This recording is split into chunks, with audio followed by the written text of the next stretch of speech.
Om Jnanatirmirandhasya Jnananjana Shalakaya Chakshurunmilitam Yena Tasmai Shri Gurave Namaha. The subject given for the lecture is Karma Yoga. Karma and yoga are two words which have recently entered the English language and are popularly known and used. Often the term karma, actually both of them, they're both misunderstood and misused. Not only in English but also among Indian people, these topics are not clearly understood. Even Lord Krishna himself in Bhagavad Gita states that Kim karma kim akarmeti kaveyo piyatra mohitaha, that what is karma and what is akarma. Even many learned people are bewildered in understanding these topics. Now, often karma is taken to mean, in the Western countries, if someone, for instance, if they're hammering and they miss and they hit their finger, they may say, "Oh, that was my karma," meaning they mean that to say that I had something from a previous life, I'm getting a result. But actually that's an incorrect usage of the word as it's often used. Karma simply means action. So if you hit your finger with your thumb, you may say it's my karma phal, would be more accurate. It's the result of my previous karma that I'm getting this reaction. So karma, the basic meaning of this word is action. And yoga, the basic meaning of this word is yukti, or linking. So often karma is understood to mean some reaction to our activities, but it actually means action. And yoga in the Western world, or even in India, is often thought to mean some exercises with maybe some kind of mystic overlay, but mostly taken for the sake of physical health. But actually karma means work, and yoga means linking. Now the term karma, it's a very important term in what we may call Vedic philosophy.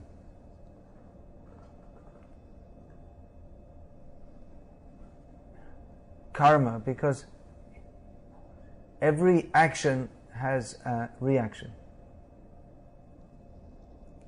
Maybe not equal and opposite, it's more complex than that, but every action has a reaction. There is a result from everything we do. This is understood from Vedic philosophy. Vedic philosophy means that which is, particularly that which is described in the Upanishads and even in the what are called the original Vedas. In fact, the original or the Vedas, they mostly deal with karma kanda. In Vedic understanding, there is the karma kanda, jnana kanda, and upasana kanda. Karma kanda means that section of the Vedas which deals with activity meant for getting what is considered a good reaction. If every action has a reaction, then it follows that if we do good work, we get a good reaction, and if we do bad work, we get a bad reaction. So therefore we speak of punya karma, or pious activities, which are meant for elevation to the heavenly planets, Swarga Loka. Or even in this life, if one does punya karma, one may hope to get some good result. And papa karma, often these papa means sinful activities. It's often simply called punya or pap. So we get different results according to that. So in the Karma Kanda section of the Vedas gives directions on how to perform pious activities and how to counteract the results of sinful activities, so that in future we can go to the heavenly planets, or even being born again on this planet, we can be born with the results of sukarma phal, or good reactions, which are manifested principally as Janma, Aishvarya, Shruta and Shri. Janma means birth in a high family, or maybe in the modern context we might say birth in America is considered generally better than birth in India. Otherwise, why are you all coming here? We don't find so many Americans running to India. Because there's more opportunity for material enjoyment and acquisition of wealth. So at the present time, it might be considered that birth on this planet, at least, birth in America is a good birth. That means some good karma phal. Janma Aishvarya, and to be born in a situation, one is born with a silver spoon in his mouth. That is considered due to pious activities performed in a previous life. And to be Shruta, to be learned and intelligent, that is a result of pious activities, punya karma. And bodily beauty, this is also a result of pious activities. So we can also understand that if one is born in a very difficult situation, or in a very, what we might call a less prestigious situation. For instance, if one is born in Zaire, for instance, it is considered a less good birth than being born in America. If one is born in a very poor family, or with not much intelligence or not much chance for good education, or if one is born very ugly, then this is considered to be that not so much good karma, maybe bad karma. And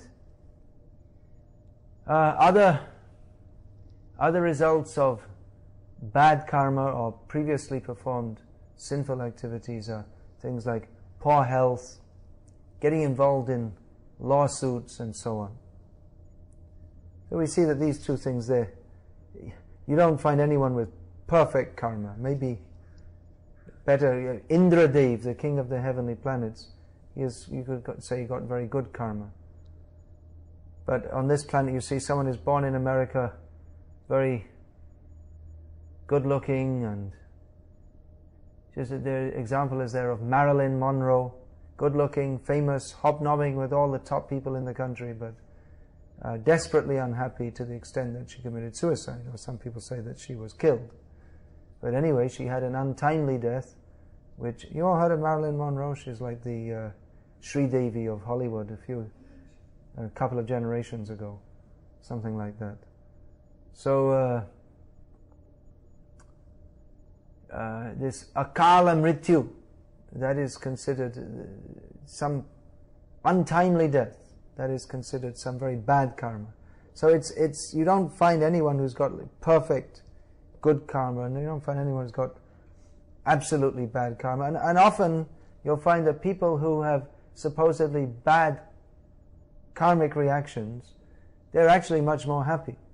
Just like in some scholars, they've been doing surveys. World Happiness Survey was conducted a few years by LSE, London School of Economics, and they find that the happiest people in the world, of course there's no happiness-ometer, anandometer, there's no such thing.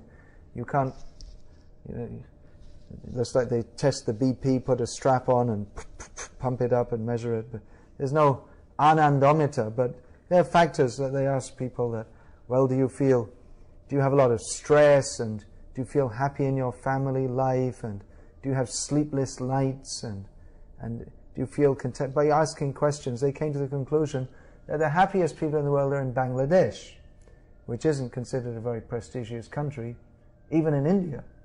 It's so. And I actually spent a few years in Bangladesh, and you'll find that generally the people are quite content. So you might say that ignorance is bliss. They don't have the facilities as in America. But then again, you'll find that in America, despite all arrangements for happy living, people are not happy.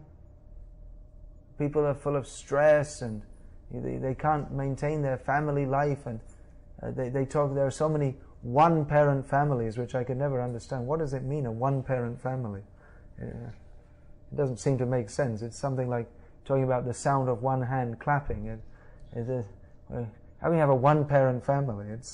But it's quite common in America nowadays, and now they've sanctioned, at least in Massachusetts, the two-father and no mother family, or two mother and no father family. In other words, gay marriages. So you can say it's a pretty messed up kind of society.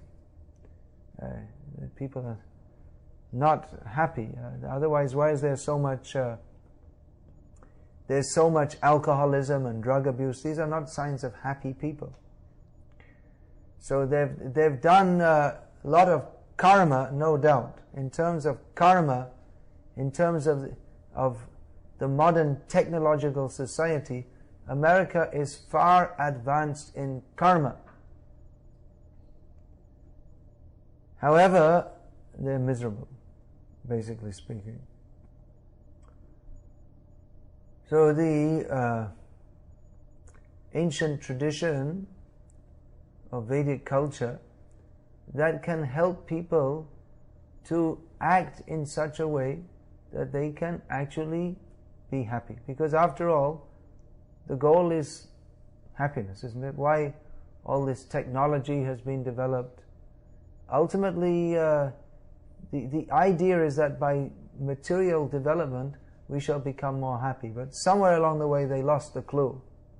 And therefore, despite having so many machines and comfortable facilities for living, we find that people in general are not very happy at all. And it's increasingly so in India, where they've more or less adopted the Vedic culture, with more or less forgotten the Vedic culture and adopted the Western culture with all its concomitant problems. And we find the same problems coming in India more and more. It's inevitable. You can't adopt the culture and lifestyle, which has got so many inherent flaws, and expect that you won't get the same problems. So they have the same problems. The family life in India is becoming broken down, and the children don't respect their parents, and this pregnancy before marriage is practically normal nowadays. It seems like that, and so many problems are there. Yeah, you know more than me. So the ancient Vedic tradition gives a clue how we can act in such a way that we can actually attain happiness through our karma, because everyone has to do something. There's also the concept of akarma, or non-work, that is sometimes misunderstood. Just like Arjuna in Bhagavad Gita, he wanted to leave his karma. Na yotsya iti govindam. I will not fight Govinda, he told Krishna. I will not do karma, because his karma as a kshatriya was fighting. I shall not fight. He refused to fight. But Krishna told him that everyone has to do some work. That naiva kinchit kshanamapi jatu tishtatya karma krit. No one can cease to do work even for a moment. At every moment we have to do something. Now if we think, I will leave everything and go to the forest and sit in a cave and just do meditation, That's also one kind of karma. You're doing something. And even breathing, that is some kind of activity. Karma means activity. Karma means work, activity. So we can't stop doing something. We say, well, I'm only breathing. But even breathing, we're taking the air. And we become indebted to who has provided the air, which means Bhagavan, or his representatives, the devatas. So, nahi kasit shanamapi jatu tishatya karma krit. Everyone has to do some work. Every moment we're doing something. So, karma yoga means learning how to act in a manner that is harmonized. Yoga means to link, yukti. Harmonized with our real self-interest, which means to understand that we are parts and parcels of the Supreme Personality of Godhead. Mamai vangsho jiva loke jiva bhuta sanatana. We are all parts and parcels of Krishna eternally. So all this needs understanding very carefully. How to act in such a way that we can actually attain happiness. Now the karma, I was speaking karma kanda is karma kanda. This means how to act in such a way that we can go to the heavenly planets. So in the heavenly, it's described in the Shastra that in the Swarga Loka, it's much better than America because it doesn't get cold like in Washington State. And the temperature is always very nice, and you don't have to go to work. Simply you can enjoy with lots of the men and the women are both very young and beautiful all the time. They don't grow old. Grow old means when they're born, immediately grow up and immediately start enjoying, and there's no old age, so you don't have to look after your old parents, which people don't want to do nowadays. And you yourself don't, you just finished. When your time's up, finished. That's all. Kshine punye marcha lokang vishanti. When your punya for going to Swarga is used up like a bank account. You put money in the bank, put money in the bank, put money in the bank, and if you think, now I'll enjoy it, you start spending it, and you're having a wonderful time, and then all of a sudden, next time you go to the ATM machine, it says, sorry, go back to work, put some more in. So it's like that. When your punya is finished, when your punya fal is enough that is required to stay in Swarga is finished, then you have to come back down again here. So you can enjoy, but there's a very big but. Krishna also states in Bhagavad Gita that this material world, what is its nature? Dukhalayam ashashvatam. It is basically a place of misery, and everything here is temporary. So, even the so-called happiness that we can get from punya karma, there's no actual happiness, because even in the heavenly planets, there is anxiety, because in the back of our minds we know that it all will come to an end someday. And there's no real happiness either, because what is that happiness? That happiness is based on sense enjoyment. That means the happiness of eating, the happiness of enjoying nice music, the happiness of sexual union, all these happinesses, of forms of happiness. This is the happiness of the material world. However, as Lord Krishna again points out in Bhagavad Gita, yehi sangsparshaja bhoga dukkha yonya evate adyantavanta kontaya nateshu ramate buddhaha.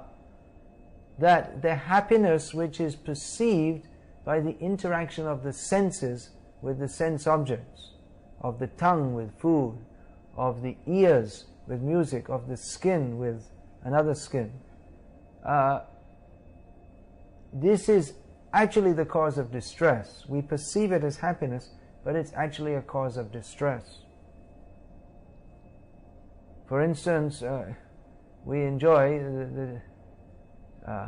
so many different things, but that this binds us in the material world. It means that this attempt to enjoy the material world means that we have to suffer repeated birth and death.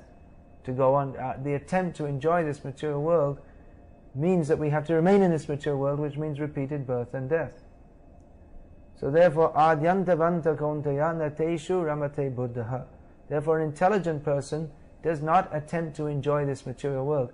That means an intelligent person does not attempt to do good karma, because he knows that even punya karma leads to repeated birth and death. Therefore, he comes to the platform of jnana, of trying to become free not only from pap but also from punya.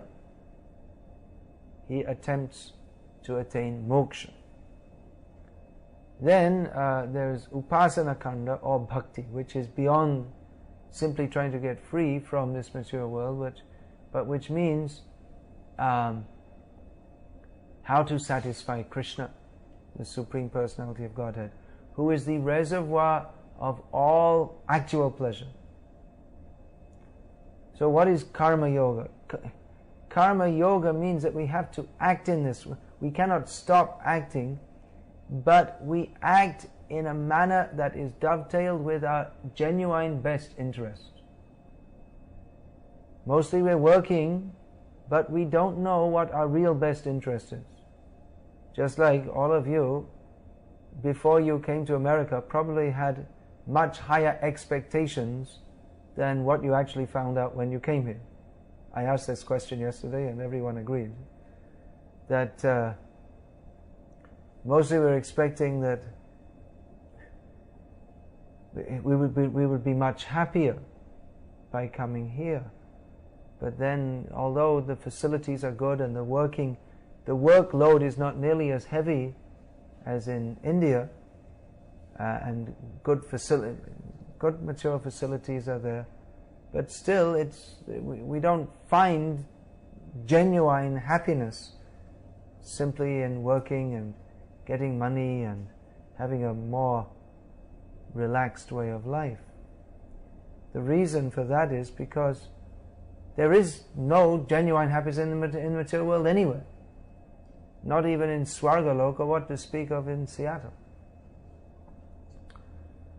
So karma yoga means to act on a platform of higher knowledge of what is our actual self-interest.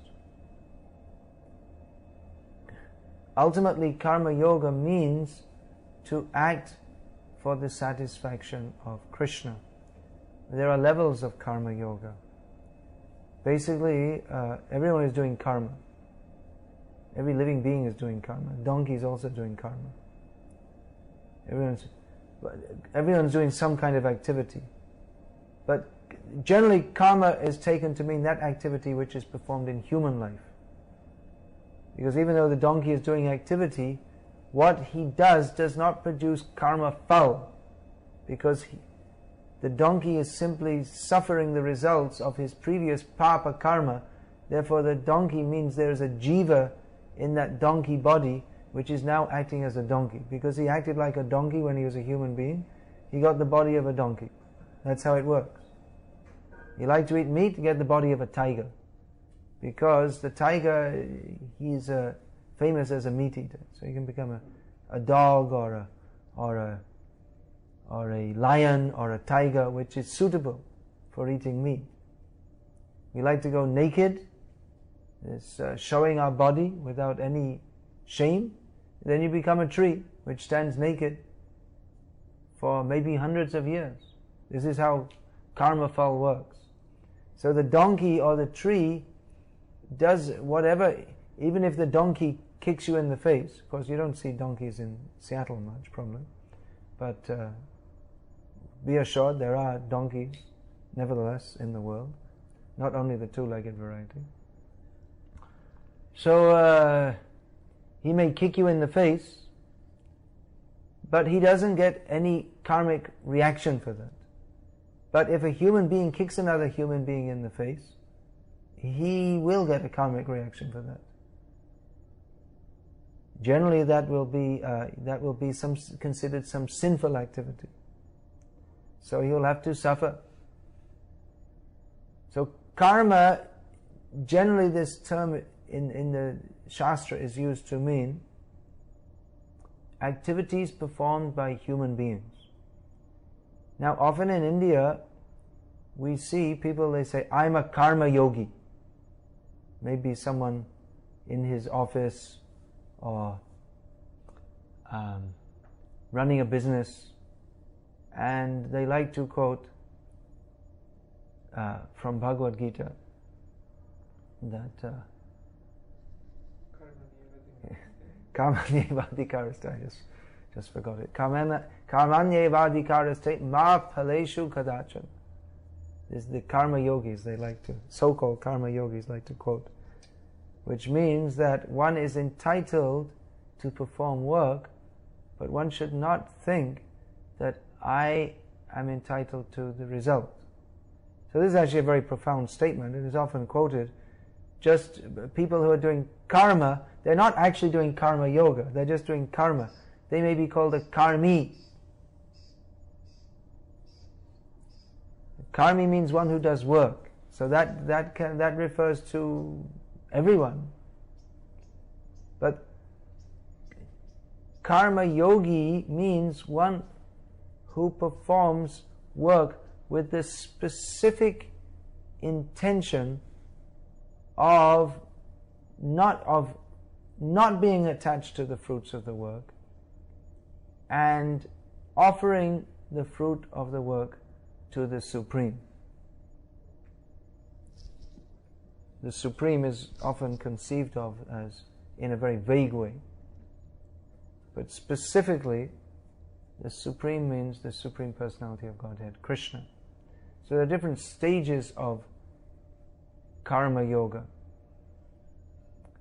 The first stage is sakam karma yoga.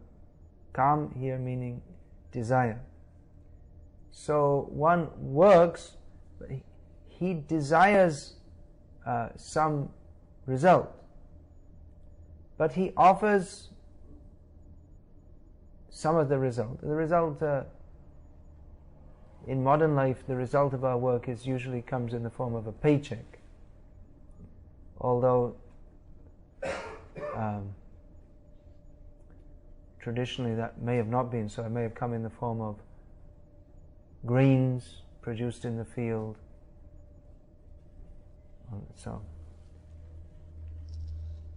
So one who offers the result of his work, the money, for some pious cause, may be called with the aim of getting some pious result and for the sake of dharma. That may be called the first stage of karma yoga. Maybe not a very clear idea of what he's doing, but some idea is there that I should not simply enjoy all the result myself, but I should offer some for some pious cause, for the sake of dharma. Nishkam karma yogi means he works, but just as a matter of duty. It's my duty to do so, and the result should be offered to the Supreme. And he may maintain his the duty that he has to do. Dharma is at various levels. So basic duty is that one should maintain one's family. And actually the Grihastha karma yogi his duty is not simply to maintain his family, but he is supposed to help maintain others also. In Vedic culture, the Grihastha is very important dana dharma. You should give charity, because there are brahmacharis, vanaprasthas and sannyasis who do not do karma in the sense that they do not produce anything, they don't do any work as such, but they're simply engaged in educational or spiritual activities, and they live very simply, and they're supposed to be maintained by the Grihasthas. So that's the duty of the Grihastha from the result of his karma to offer dan, Not only that, he's supposed to maintain even any animals that may live in his house. Just like at midday today, one squirrel was running up and he was looking for some food. So we gave him some pieces of aloo. So that's actually the Grihasta's duty.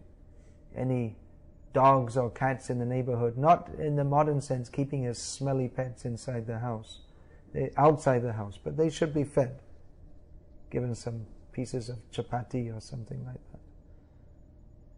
So one who performs these duties, just it's my duty to do so. That's all. Without being attached, not ambitious, that I should. This is quite opposite to the modern idea of getting ahead in your career. But traditionally, most people, there wasn't any career actually, because you would simply, whatever the father's profession was, you would simply do that. And for social mobility was very limited actually. Those who are in the political line, the Kshatriyas and maybe the Brahmanas advising the king, they might have some ambition to promote themselves and get ahead like that. But for most people, life was quite fixed. The barber's son became a barber, and the dhobi's son became a dhobi, and like this. The guru's son became a guru. That's not so good. Because he should, well, it could be if he's actually trained in spiritual knowledge. So there wasn't so much social mobility, which in some ways was very good, because there wasn't so much anxiety either, and you didn't have to go 5,000 miles around the world to get a job, but everything was there. So everything was quite clear. So people would do their work, but the idea of a nishkam karma yogi is he does his duty simply as a matter of duty. And previously that was there. Just like in the village, there would be the barber, and if he was called to shave someone, they wouldn't pay him. He would come and he would shave. Not the Sikhs. He would do the shaving, and he would be called to the marriages, all these different things. And he would do as it. There would be no question of payment, because it's his duty to do. And then when the crops come in the field, when at the harvest time, they will give to the dhobi, to the barber, all these different people. They would give, and after some major yajna or something like this, they would give gifts to the dhobi, the nai, and all these different. So in this way they were maintained. But there was no payment, that every little thing you do you have to be paid for. No, it's his duty. He does it whenever he's called, and like that, it goes away. So everyone would work as a matter of duty. That's all. So how does this pertain to us in the modern age? We have to see, because we're not living in that culture. We're living in a quite different culture. How can we link our activities with the Supreme? Because without doing so, and this is the mistake we can say of the modern materialistic society, they're doing work, but because they don't know how to link it to the Supreme, therefore they are miserable and suffering, despite so much technological progress. So, first of all, if we're to link with the Supreme, we can best link if we know what is the nature of the Supreme and how properly to link it. So that we will have to understand from Bhagavad Gita as it is. Who is Supreme? What is the nature of the Supreme? Generally the Supreme, in English it's said absolute truth, but that is described in the Shastra as Brahma, that which is spiritual.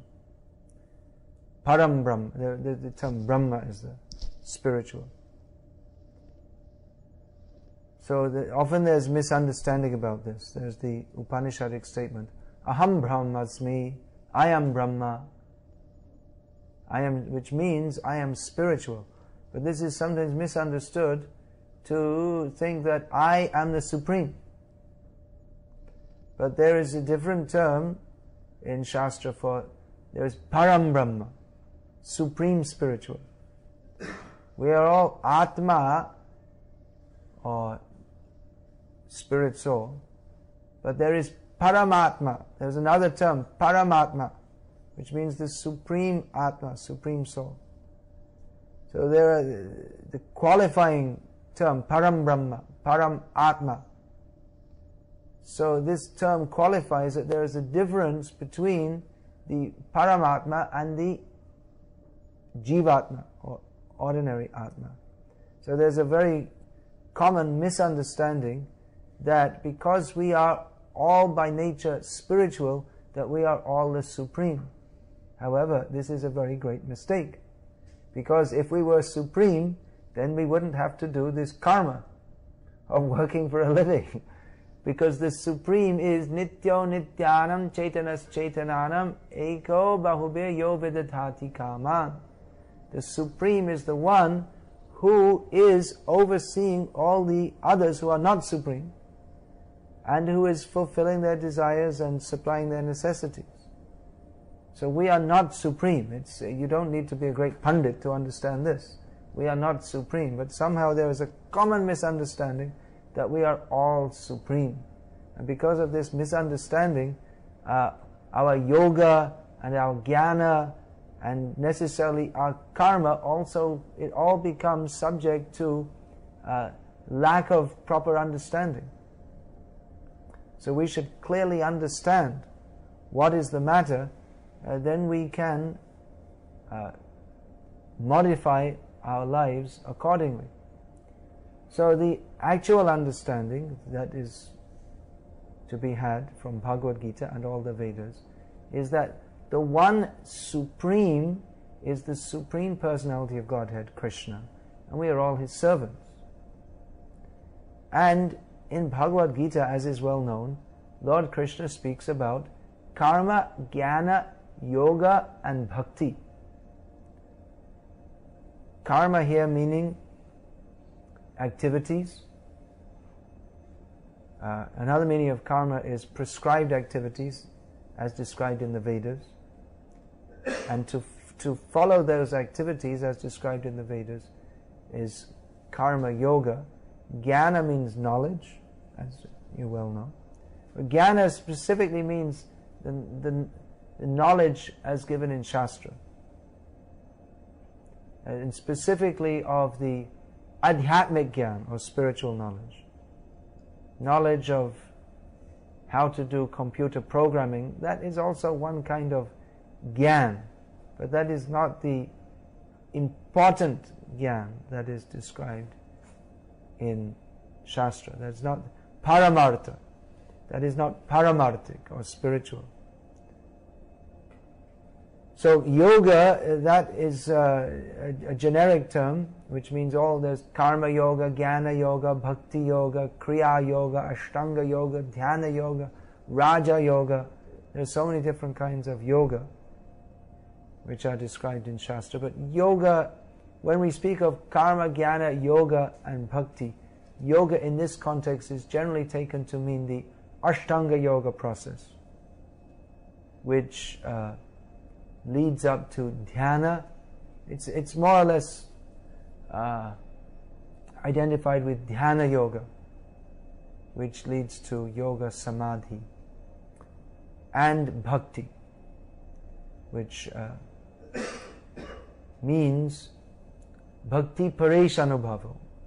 Bhakti means ultimately experience of the Supreme Personality of Godhead.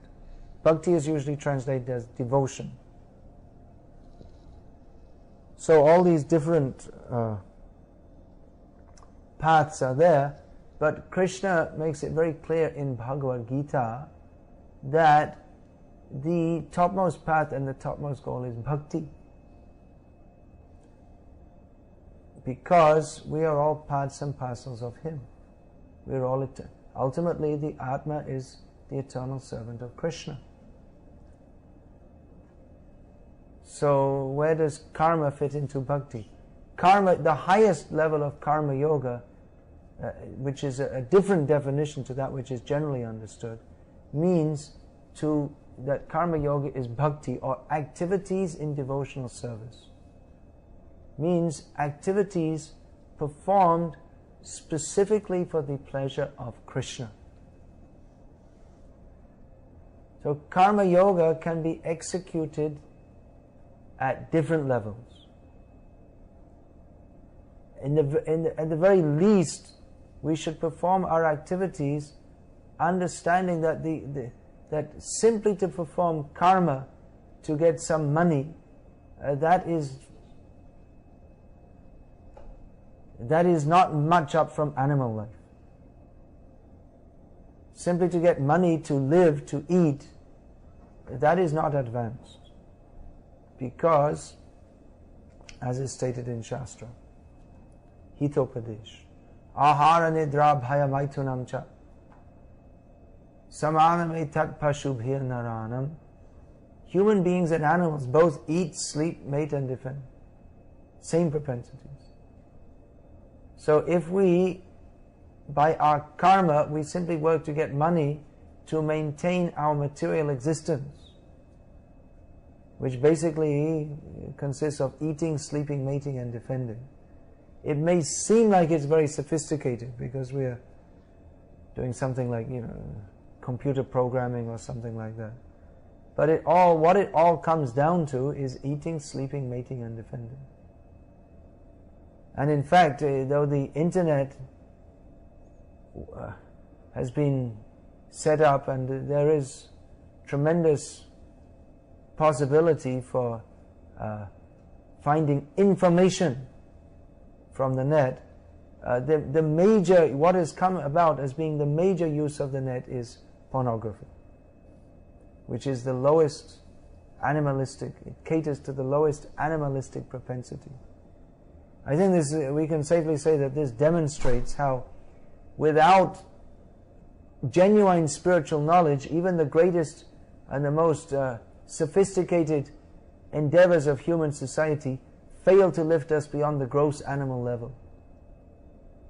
Because we can see the internet is the most prominent usage is pornography. So the great sophistication that is required to put the internet into existence has been utilized for the lowest animalistic propensities. So this underscores the need of genuine spiritual knowledge. So human beings and animals, they eat, sleep, mate and defend, but dharmo hitesham adhiko vishesham, the special prerogative of human beings, the special opportunity is the opportunity to accept dharma. Therefore, dharmena hina pashubhya naranam, a human being minus dharma, if he has no sense of dharma, if he does not adhere to dharma, then he is simply an animal. Dvipada pashu, two-legged animal. It's simple mathematics. Animal plus dharma equals human being. Therefore, human being minus dharma equals animal. So, karma yoga at the very basic stage means to act in a manner that we're not simply concerned with eating, sleeping, mating and defending, but at least some beginning conception of paramartha, or our ultimate need or spiritual need. So that karma yoga means that we have to have at least some beginning knowledge of what is our spiritual need, not simply our bodily need. Our body needs roti, kapra, makan. These are the three needs of the body. Food, clothing and shelter. So beyond this, we have the need of the soul. And failure to cater to this need has resulted in the modern civilization, which is very technologically advanced, but spiritually retarded. An example is given in Shastra of a bird in a cage. If we have a bird in a cage, and every day we polish the cage very nicely and clean it very nicely, but we fail to feed the bird, then we'll have a nice cage with a dead bird.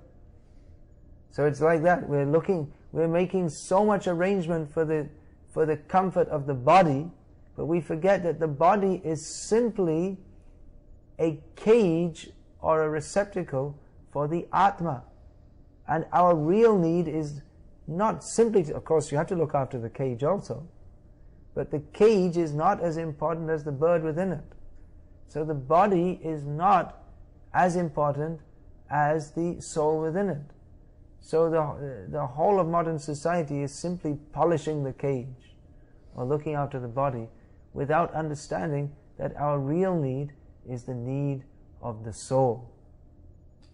So karma yoga means to act with consciousness that we are not simply the body, that simply karma in and of itself is not the goal of life, but that human life is meant for spiritual realization. Atato Brahma Jignasa. Having attained this human form of life, we should not simply eat, sleep, mate and defend, but we should pursue spiritual realization, failing to do which we not only fail to become elevated, but we certainly book our tickets back into the animal or lower species of life, the animal and plant species. So it is required that every human being at least take up karma yoga, of which actually the culmination is bhakti yoga. Mat karma krin, mat paramo. Krishna says, one should act for me. Act for me, Krishna says, understanding me to be supreme. So mostly people are interested in karma yoga because they're doing work. People who are at least somewhat spiritually interested, they're interested in karma yoga because they're doing work, and any noble person or person desiring enlightenment will not simply desire to work. They'll want to know, there must be more. At least all of you should think there must be more to life, because you are what would be considered successful persons. In India, it's required that everyone be a success. The educated or middle class, they're very concerned that their children become a success, which means to get an education, well educated, and get a good job. A good job means one which pays sufficient money. That's considered a good job. So your parents can be proud of you. You have achieved what most Indians desire to achieve, a job in America, and not just sweeping the floor, of course even sweeping the roads here is done by some kind of car. They don't have street sweepers sweeping the street, but good, well-paying job. So you are material successes. Even by Western standards, you are above average income, isn't it? I think most of you. Above average income, even according to the Americans. So now you are material successes, but now where to go further? What to do next? Once I was on a couple of years ago, I was on a train going from Bombay to Surat, and I was sitting next to a man who showed me his card, and it's quite a big card because he had to fit all his different qualifications and this and that on it. And he was a successful heart surgeon. So many big people in India had come to him, and so I was speaking to him and throughout the journey. And then he said, yes, actually it's a fact that as far as my profession is concerned, I have no further to go. I'm at the top. I can't go any further. So now I should take up spiritual life, because if I'm to go, I can't go any further materially. So now I have to go up spiritually. So you should, or at least we can request you, to also consider this. Of course, materially, you can keep on going, you can develop your careers more. But then you might consider, what is the point? Because if your roti kapra makan is well looked after, then why break your head to get, I mean, you can only eat so many rotis. I mean, even if you see, even Bill Gates doesn't eat 50 rotis a day. The poor man and the rich man, they eat, actually the poor man eats more, he has a better appetite. He's working hard, and the rich man he spends, maybe $2,000 a month to go to a fitness club. He still doesn't have the same appetite as the poor man. He just does his work and automatically he gets a good appetite. And as far as copra is concerned, well, in India you'd see the ladies, they'd be dressed in silk saris, but that's a sign of prosperity. And maybe have on the kurta, the men would have some gold buttons or something like this. So, but I mean, even the rich people, they don't wear the silk saris with gold jari. That's only on wedding days. So there's a limit. I mean, and how much? Of course, you can wear jewelry, but how much can you wear all the time? It's dangerous also nowadays to wear jewelry. So, in the West, there's Reebok and Nike and Levi's, and I guess you could get your watch could be a $2,000 watch, but I mean, there's a limit to what you can wear. You can't wear more than one pair of shoes at a time, or one pair of jeans. And you find people with huge. You see their wardrobe; they have like so many pairs of pants, but I don't see so many pairs of shoes. But I don't really. What's the point actually? Because if you keep 50 pairs of shoes, you might become a centipede in your next life, according to your karma. But you can only wear one at a time. So there's a roti, kapra, and makan. Of course, you can get a very big house, but actually, big house means big headache, because you have to maintain it and clean it, and so keeping a smaller house is so there's a limit on the roti, kapra, makan department. So why bother to become more and more rich? What's the use? If your roti, kapra, makan is looked after, then why try to increase it more and more? Better to be satisfied, okay, you've got this much, and develop spiritually. This is a new dimension, or different dimension to develop it. Because practically we can see there are so many very rich people here in America, but they're no more happy than the people with less money. And as I was saying, we often see that people who they're very poor, you see when you're going on the train in India, you come into the station, and around the station, the railway property is the home of all the people who really, they don't have anything.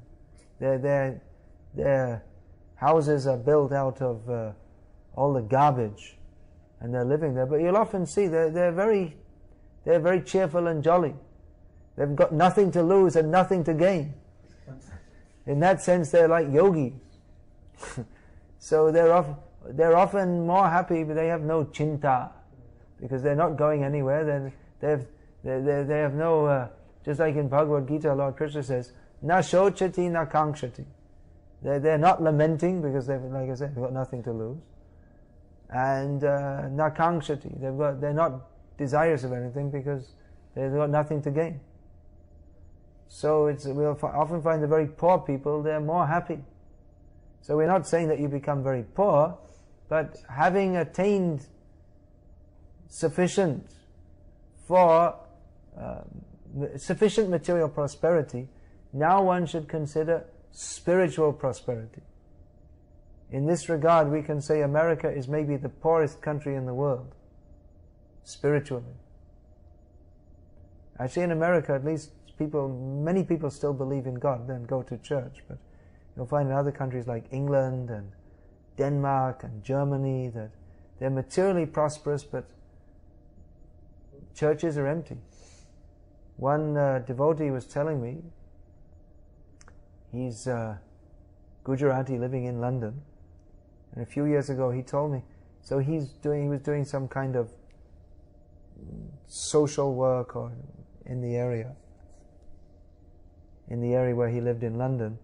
And so the rector of the church invited him to come to church on Christmas Day. So they went for the service, and he went there, and he found in the church there was himself on Christmas Day, the main day of the Christians, in London, which is heavily populated. So he found for the service there was himself, the rector, and one old woman. That was it. So they're spiritually bankrupt. But as you are, all of you coming from the background, it seems to me, all probably coming from Bharat, which is described in Shastra as the most important place in the universe, more important than America. Spiritually, it's most important. So you have the opportunity, the background still of that culture. To some extent it's still going on. Next generation, I don't know. But still that culture is going on to some extent, or at least some inclination is there. So why not, now that you have got sufficient material riches, pursue the real riches, which are spiritual riches. Now how to do that in our day-to-day life? Karma yoga. Well, there are various levels, but you can, as I was saying, but the best level of karma yoga is to act for the satisfaction of Krishna, which immediately brings us to the highest level of yoga, which is Bhakti yoga. So we can immediately start to do that by making our life centered on Krishna. Instead of thinking, there are different levels, like I said. You can do some work. We can say, like in America, many people, they could be compared to one kind of karma yogi, in as much as they do their work and they enjoy themselves, supposedly, with the result of that work, and they go to church on Sunday. And they pray, "Our Father who art in heaven, hallowed be thy name. Thy kingdom come, thy will be done on earth as it is in heaven. Give us this day our daily bread." That is their main prayer. Keep on giving us.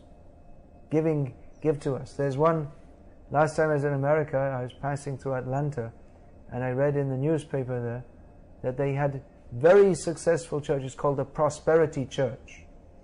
And they preach there that you believe in Jesus and you pray to Jesus and you will get prosperity. You'll get lots of money. And it seems to work. It's a very fast-growing church. But this is a long way from bhakti. Give me, give me, give me, give me. Bhakti means the real need of the soul, which is love. Then we need to love. Without love, our life is empty. We find in the Indian movies that until recently, all of them were based on PR. And not in the Western term, PR means public relations. But PR means, "Maine PR kiya." They have movies like that. Pretty gross. I don't go to see the movies, but you can't help seeing the advertisements. So at least there's some realization that we need love. So you'll see on the, I do see sometimes, so you go on the flights, like Dubai to Bombay, and they show and that the man and the woman are there, and they're standing in an apartment, and all of a sudden they're transported to Uti or Kashmir, and there's a whole team of dancing girls and a band, and they're singing and dancing. So this is imagination, but anyway, people like the dream of loving happiness in this material world. What it actually leads to is, well, Maine PR Kia, and then the next thing is that you have to get married. Actually, yes, things usually abortion, but But anyway, you get married, and then the real thing is what it actually leads to is not dancing with a phantasmagorial troupe of girls in Uti, but more likely you'll be on a local train in Bombay, crammed in with about 20,000 other people, going to work at 7 o'clock in the morning and coming back at 11 o'clock at night. Have you seen the local trains in Bombay? 11 o'clock at night, jam-packed. And it's not that everyone's coming back from parties. They're coming back from work. 6 o'clock in the morning, Borivali. Even at Virar, jumping in, cramming into the train. So this is the actual result of love in the material world. We're thinking of love, but actually has a lot of attendant difficulties with it. So, actual love, that which will give us the actual happiness, the satisfaction of the soul, is if we love Krishna. That is spiritual love. Now, for the karma yogi, that doesn't necessarily mean that we have to be a sannyasi. Yes, sannyasi, but even in family life, we can be a sannyasi if we perform our family activities for the satisfaction of Krishna. That means a true karma yogi in the Grihastha ashram, he works, he's a responsible householder, he or she, and you go on with their family life, but the family life is centered around serving Krishna. Instead of thinking how to get a bigger, most up-to-date TV, we think how to worship Krishna, how to serve Krishna. So this is the perfection of karma yoga, to live in this world but do everything for the satisfaction of Krishna. And there are many persons in the room who are doing this actually. They've come from India and they're doing their job responsibly and they're responsible grihastas, but they are living in their family life doing everything for the satisfaction of Krishna. That means getting up early in the morning and chanting the Maha Mantra, Hare Krishna, Krishna Krishna, Hare Hare, Hare Rama, Rama Rama, Hare Hare, and only taking food offered to Krishna, Krishna Prasadam, and studying Bhagavad Gita. And the goal of their life is not to get a bigger, better job, or a bigger, better apartment, or a bigger, better car, and all these things, but to improve their bhakti, to advance more and more in loving Krishna. And they also love their families in the truest sense. Mostly they think that, oh, you love your child, give them some candy, give them a new toy. But real love for our children means to train them how they can truly love, which means to love Krishna and his devotees.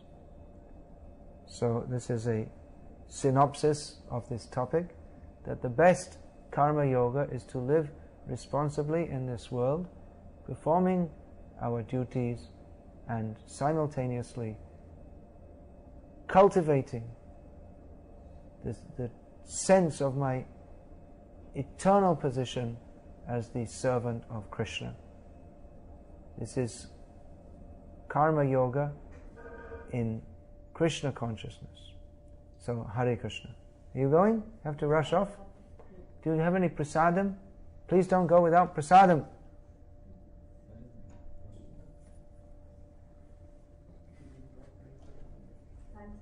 Hare Krishna. Do you come regularly to these meetings? I used to. I have stopped for a while.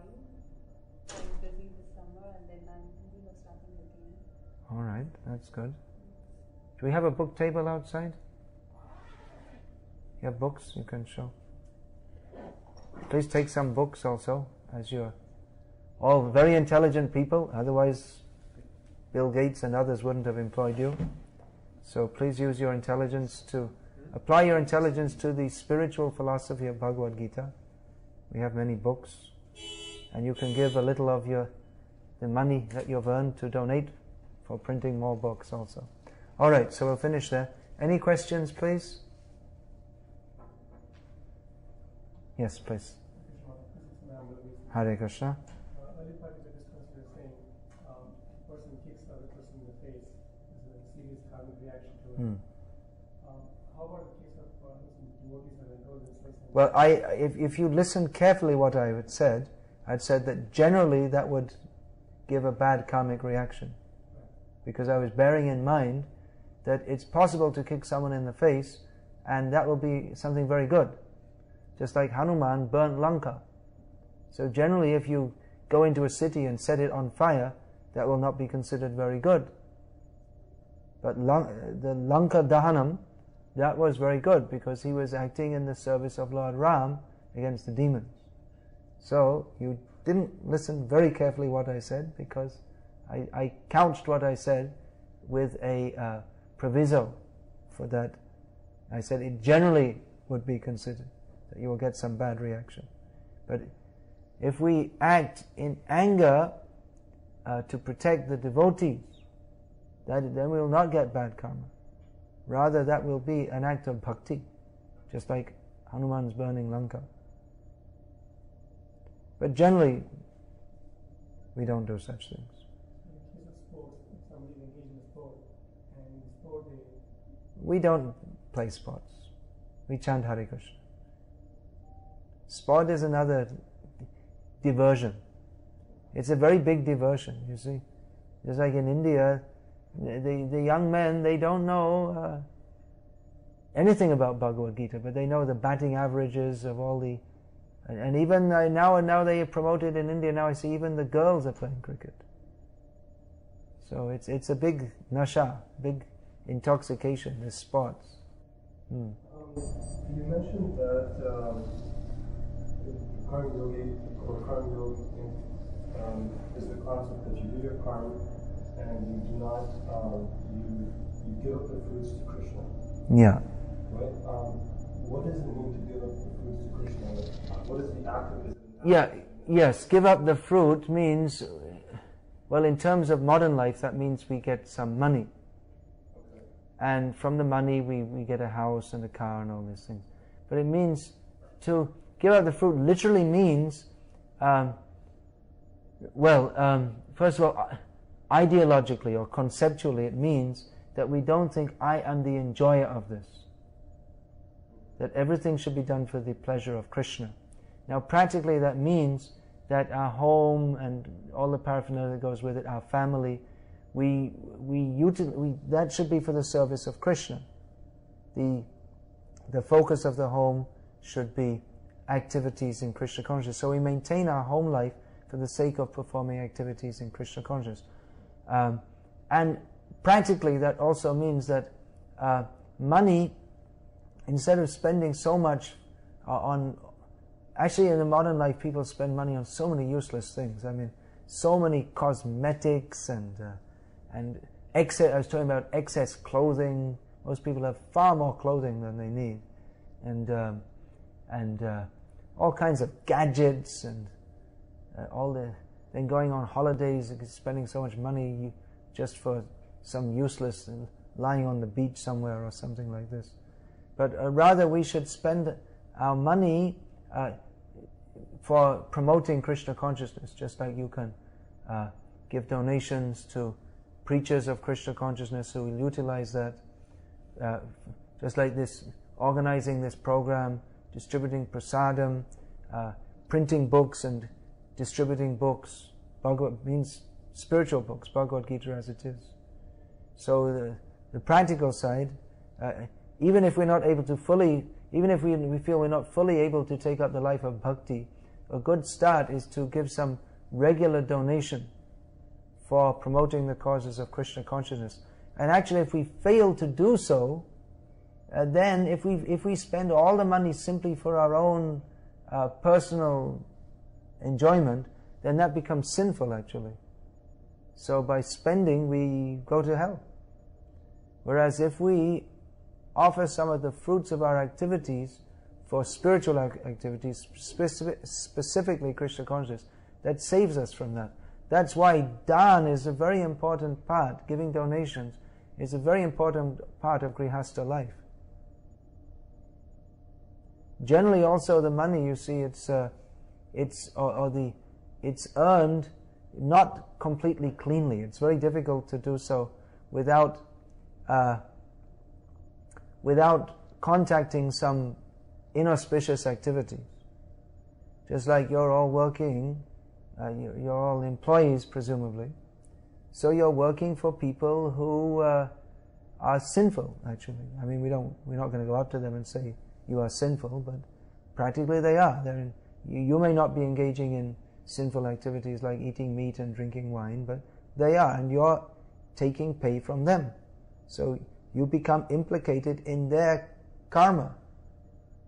Unless that income is purified by offering a substantial part of it for spiritual activities, then we become implicated in their karmic reactions. Yeah, please. Just two more questions. First of all, the last comment that you made, doesn't it seem that this process seems very complicated? Like if you think about what you need to do to save yourself from being implicated by sin, I mean, the task of donating, the task of doing this, still doing your job, still doing your, doing the mantras. It's not a simple thing to do. So why do we put to such a test, or why do we put to such a struggle? And is there something in comments you can make about that? Yeah, well, material life is by nature complex. And especially in the modern age, it's become extremely complex. So, if we want to make it very simple, you can be a sannyasi. But most people are not ready to do that because of material attachments and or responsibilities. And we don't even recommend it for most people because most people are not ready to just jump out of that. They jump out of their material existence. But it is entangling, it is complex. Social interactions are by nature complex, and what to speak of in the modern world. But the process of bhakti, the beauty of bhakti is that it's actually very simple. And although we say chanting mantras, it's very easy to chant Hare Krishna. It's not very complex. So, although just as I started off by quoting Krishna in Bhagavad Gita, Kim karma kim akarmeti kavyopi atra mohitaha. What is karma? What is our karma? Even learned pandits of Vedic knowledge, they may be confused about this because it is exceedingly complex. I'll give you an example. Short story from Bhagavata Shastra. That it was described, there was one Maharaj Nriga who he wanted to do so much punya that he would always remain in Swarga. So every day he used to give away literally thousands and lakhs and maybe, I don't know, crores, I can't remember exactly, of cows, which is one kind of punya karma, to give away cows to brahmanas, and so many things he used to give away. So he was giving so much charity because he wanted to get a lot of punya. He didn't want to do any pap. But then one day what happened, he had given one whole group of cows to one brahmana, and there was another group waiting to be given, and one cow from one group strayed into another group, and without knowing, he gave the one batch of cows to another brahmana, and the same cow had been given to two brahmanas. So then they were arguing, and they came to King Nriga and they said, look, how can you gave this to both of us? And he said, oh, I made a mistake. You please release me from this, and you please give this one cow back to the first I gave him, the first person I gave it to, and in return I'll give you another 10,000 cows. But somehow there was some ahankar, and he said, no, I want that cow. And they both left dissatisfied. So all his life he did so much punya, but because this, he didn't mean to, but he did some pap by dissatisfying a Brahmana, and as a result of that, he had to become a lizard in his next life. So the way of karma, it's extremely complex. It's very difficult to understand. We have the story of Harishchandra also in Mahabharata, he was actually a very pious person. He resolved never to tell a lie, but he was tested on that so severely that he had to undergo such terrible situation. Very complex, that he lost his kingdom, he became a slave, and then his wife was separated, she was also a slave, and then his son died, and he had to he had to he had to work. He was a great king, and then he had to work in the samshan, in the cremation grounds, and he had to burn the body of his son, and then his wife wasn't allowed to even to see the son being born, because the king went so the way of karma is very complex. But Krishna, I'll just finish. In Krishna consciousness, we recommend simplifying our lives as much as possible. Don't try to make it more and more complex. Just whatever you need to do to maintain your family comfortably, you do so, and concentrate on bhakti. And bhakti is very simple. So the other question I had was the criticism towards modern lifestyle is valid if you assume that the whole concept of reincarnation and the way they think, right? So you start with an axiom, right? Let me interrupt here, because you're starting your question with a premise which I contest. That you're saying that my criticism of modern life is coming from the perspective of reincarnation and Vedic culture. But even without that perspective, modern life is a mess. And people, even modern atheists, they accept. I mean, some of them don't, but mostly they accept that there's so many problems in human society. Therefore, they make special commissions, and they have special think tanks what to do about child crime. I mean, no one could even imagine previously that child crime would be such a problem. But they themselves, just like in 1945, there was a survey done in California schools. What were the major problem among children? Chewing bubble gum in class, and coming late to school. These were like, they did 1, 2, 3, 4, 5. They made the major problems. Nowadays, the major problems are assaulting teachers, carrying weapons to school, taking drugs. So there seems to be, it seems fairly obvious that there seems to be a link between the advancement of material prosperity and the degradation of society also. So I think it's not just from the perspective of Bhagavad Gita, but it's a pretty objective statement to say that modern society is a mess. Okay, I agree. In fact, so I'm just trying to try to get an understanding of the perspective that a lot of people do carry. So the perspective is not that modern life, instead of saying modern life, I should use the word modern philosophy. So modern philosophy assumes that we as human beings are chemicals and nothing more.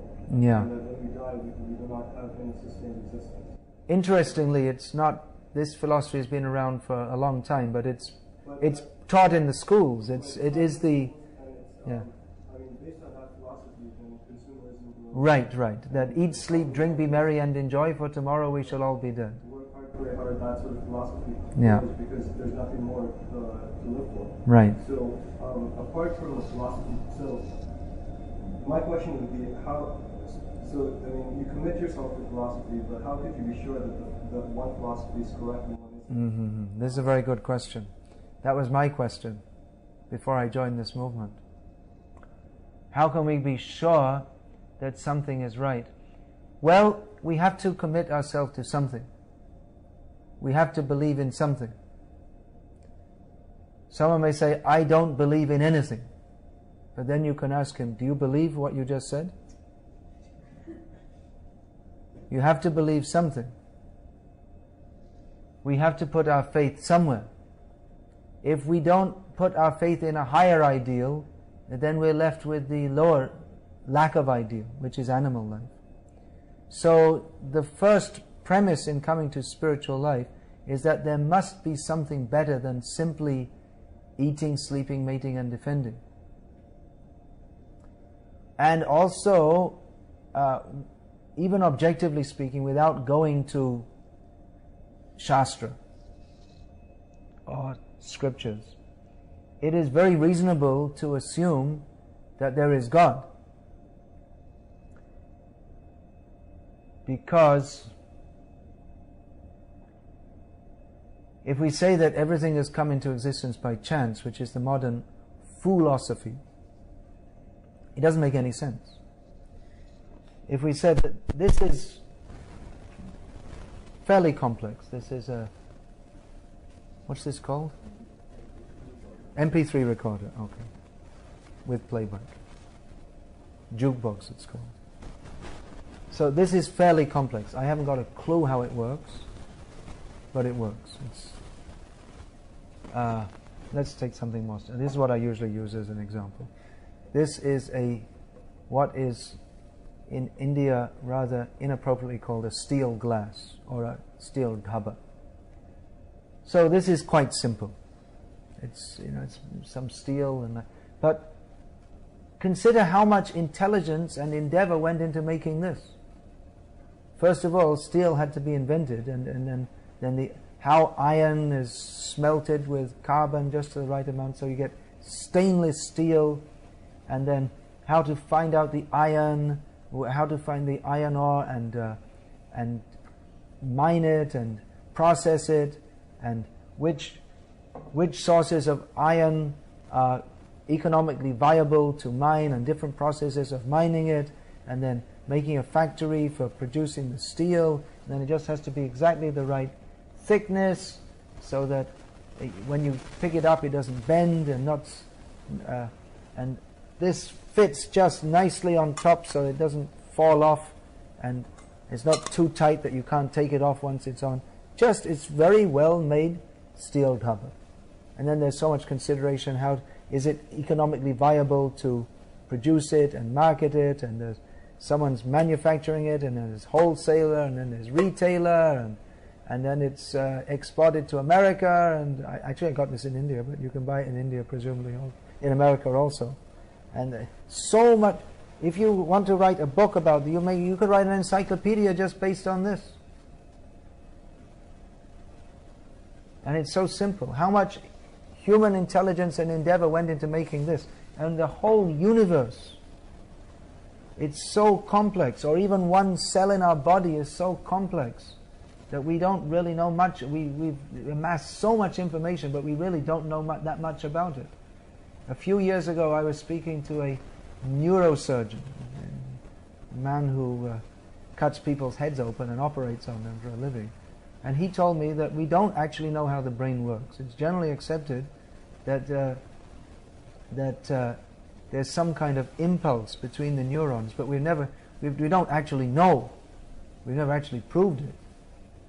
So if the whole universe is so complex, then we can there must be some intelligence and endeavor behind it. There must be some person behind it. It can't happen by chance. If we said this came into being by chance, would anyone believe it? I was in Florida and Hurricane Francis came. And I found that after it was over, in the back of my garden, all the elements had come together and formed this. Would anyone believe it? Hurricane destroys everything. It doesn't make things. So if we say there was a big explosion and everything came into order, then we should say that Bin Laden's doing a good job. He's making explosions. And why did you make that explosion? Well, maybe a universe will come out of it. So it's nonsense. It's actually nonsense what they're teaching. Now, another thing is that we can see in the universe, it's very purposeful. that everything is ordered, and we are purposeful beings. We do things with a purpose. You came to America with the purpose to earn money. You earn money with the purpose of feeding the body. You feed the body with the aim of maintaining it. So an intelligent person does everything with a purpose. So we see there's so much order within the universe, then someone must have created it, and there must have been some purpose. And we're also purposeful beings. So what is the ultimate purpose? So with all these thoughts in mind, we can understand there should be a God, and He must have created this world with a purpose, and we must have some purpose within it. So He must have some way of communicating that to us. And there should be scripture, and there should be sadhus to explain that. So it's quite reasonable, if you follow this line of logic, that there is God. And actually it's totally unreasonable and unscientific and illogical to say that we don't believe in God. So there should be God, and then He should communicate to us. There should be some means. So that mean is scriptures. And if you find in scripture that scripture which gives the most complete knowledge of God and the purpose of life and how to attain it, then we can accept it. So we have faith, but it's reasonable faith. It's not blind faith. Okay, on that note, apart to start off, you assume that perspective at some point. Well, assume the perspective, but it's not just assuming a perspective. You can see that we should think very deeply about the purpose of life. We're not just going down some blind alley here. We should think very deeply. We're not asking anyone just to take up this bhakti just as a kind of hobby, but with we're appealing to your intelligence. Often people think bhakti is just sentiment, but we're appealing to your intelligence. Krishna spoke Bhagavad Gita to Arjuna. He addressed him as an intelligent human being. The Shastra is meant for intelligent human beings. It's not meant for sentimentalists. So please consider this. It's not just a whim. So please go on.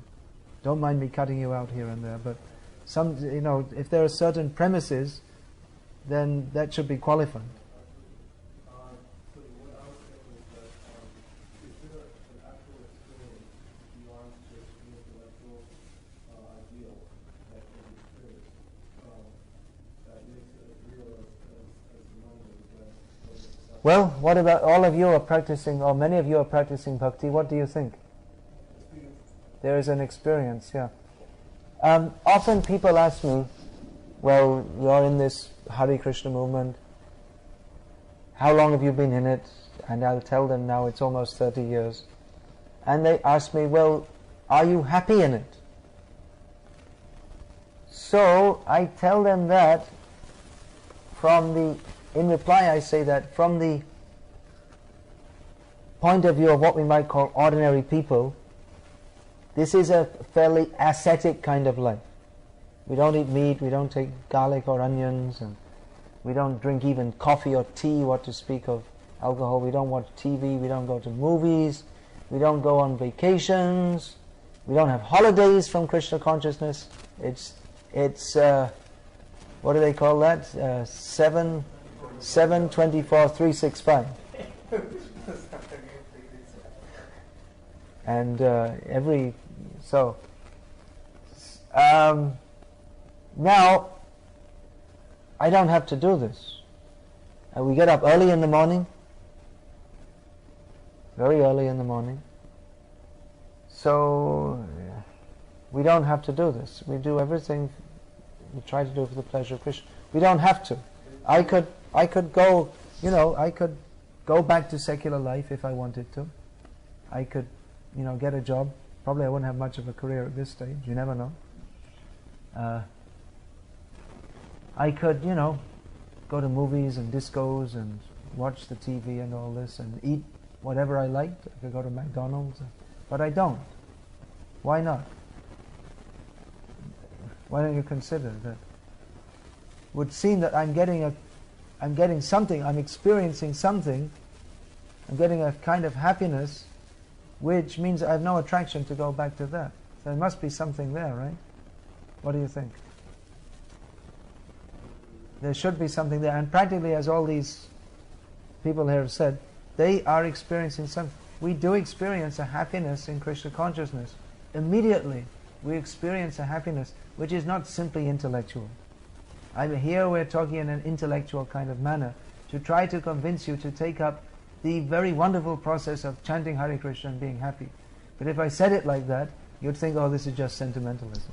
So therefore, we're appealing to your intelligence to go beyond the intelligence and chant Hare Krishna and be happy. Hare Krishna. Shall we do that now? We'll chant Hare Krishna. Yeah, okay, please.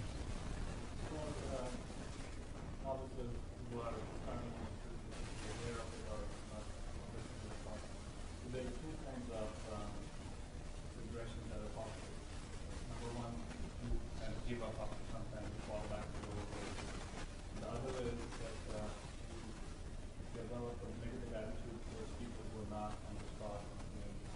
Ahankar comes, even though you're not maybe proud of person, but you start thinking that you're superior to some people around. So what should be one's attitude? How should one balance? Because you need the people around. Right. Well, don't fall back. That we have to keep strong in our spiritual practices. Going? Can't wait. And we're going to chant Hare Krishna now. Would like to try it out? Yeah, well, I'll come back in with the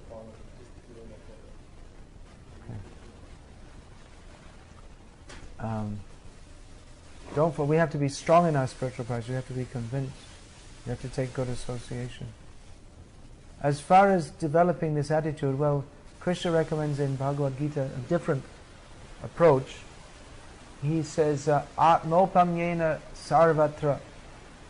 How does that go? I'm not remembering. Dukam vaya vivadu. Exactly, I can't remember. But Krishna says that we should see there is a difference between us and others, but that we are now on a better path. But rather than thinking ourselves very superior, we should see that people are suffering without Krishna consciousness. So without developing some kind of superiority complex, we should think that actually I'm there, but by the grace of God go I, as a saying. That I'm so fortunate by the mercy of Srila Prabhupada and the devotees, I'm on this path. So otherwise I'm most fallen. So let me try to help these persons to also experience Krishna consciousness in whatever way I can, by giving them prasadam, by giving them books. It's our duty to do so also. Atmopamyena sarvacha samam pashyati yojuna. Yes, we should think that I've also suffered distress. So we should see, I was like that. Now I'm more fortunate. So, shall we chant Hare Krishna? Hare Krishna.